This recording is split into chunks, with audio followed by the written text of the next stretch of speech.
Monsoon ಆಗಮನಕ್ಕೂ ಮುನ್ನವೇ ರಾಜ್ಯದಲ್ಲಿ ಈ ವರ್ಷ ಮುಂಗಾರು ಪೂರ್ವ ಮಳೆ ಜೋರಾಗಿದೆ.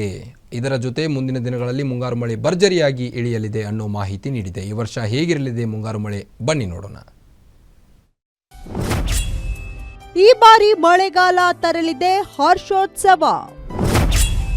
3 ತಿಂಗಳಲ್ಲಿ 1000 ಮಿಲಿಮೀಟರ್ ವರ್ಷಧಾರೆ ಸಾಧ್ಯತೆ. ಕೃಷಿ ಕ್ಷೇತ್ರಕ್ಕೆ ಕೃಪೆ ತೋರಿಸ್ತಾನ ಮಳೆರಾಯ.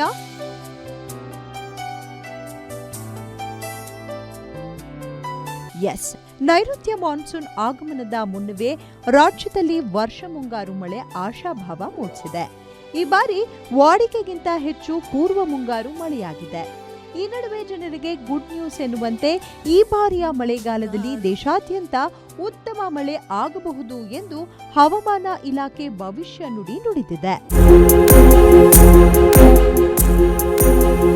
ಇನ್ನು ಈ ಬಾರಿ ಮಳೆಗಾಲದ ಅವಧಿಯಲ್ಲಿ ಕರ್ನಾಟಕದಾದ್ಯಂತ 1000 ಮಿಲಿಮೀಟರ್ಗೂ ಅಧಿಕ ಮಳೆಯಾಗುವ ಮುನ್ಸೂಚನೆಯನ್ನ ಹವಾಮಾನ ಇಲಾಖೆ ನೀಡಿದ್ದು, ಈ ಮಳೆಯು ಕೃಷಿ ಚಟುವಟಿಕೆಗೆ ವರದಾನವಾಗಲಿದೆ.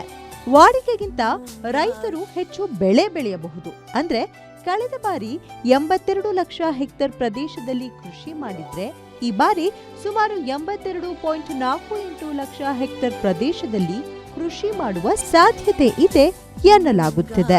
ಜೂನ್ 1ರಿಂದ ಸೆಪ್ಟೆಂಬರ್ 30ರವರೆಗೆ ವಾಡಿಕೆಗಿಂತ ಹೆಚ್ಚಿನ ಮಳೆಯಾಗುವ ಸಾಧ್ಯತೆ ಇದೆ. ದಕ್ಷಿಣ ಒಳನಾಡಿನಲ್ಲಿ ಜೂನ್ 1ರಿಂದ ಸೆಪ್ಟೆಂಬರ್ 30ರವರೆಗೆ ವಾಡಿಕೆಯಂತೆ ಮಳೆಯಾಗುವ ಸಾಧ್ಯತೆ ಇದೆ. ಮೇ ತಿಂಗಳಲ್ಲಿ ಕೂಡ ವಾಡಿಕೆಯಂತೆ ಮಳೆಯಾಗುವ ಸಾಧ್ಯತೆ ಇದೆ. ಈ ವರ್ಷ ಇದು ಉತ್ತಮವಾಗಿ ಮಳೆಯಾಗುವ ನಿರೀಕ್ಷಣೆ ಇರುವುದರಿಂದ ಕೃಷಿಯಲ್ಲಿ ಕೂಡ ನಾವು ಚೆನ್ನಾಗಿ ಆಗಬಹುದು ಈ ವರ್ಷ.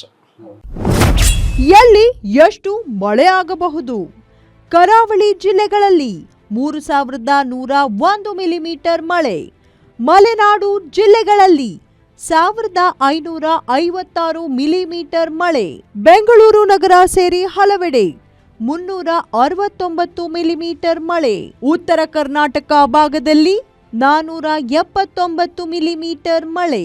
ಒಟ್ಟಾರೆ ಈ ಬಾರಿ ಮಳೆಗಾಲದಲ್ಲಿ ಸಾಕಷ್ಟು ಪ್ರಮಾಣದಲ್ಲಿ ಮಳೆಯಾಗಲಿದ್ದು, ಈ ಮುಂಗಾರು ಮಳೆಯು ಕೃಷಿ ಚಟುವಟಿಕೆಗೂ ಸಹಕಾರಿಯಾಗಿದೆ. ಮಳೆಯ ಪ್ರಮಾಣದ ಹೆಚ್ಚಳದಿಂದ ಯಾವುದೇ ಅನಾಹುತಗಳು ನಡೆಯದೆ ಈ ಮಳೆಗಾಲ ರೈತರಿಗೆ, ಜನರಿಗೆ ಲಾಭ ತಂದುಕೊಡುತ್ತಾ ಅಂತ ಕಾದು ನೋಡಬೇಕಿದೆ.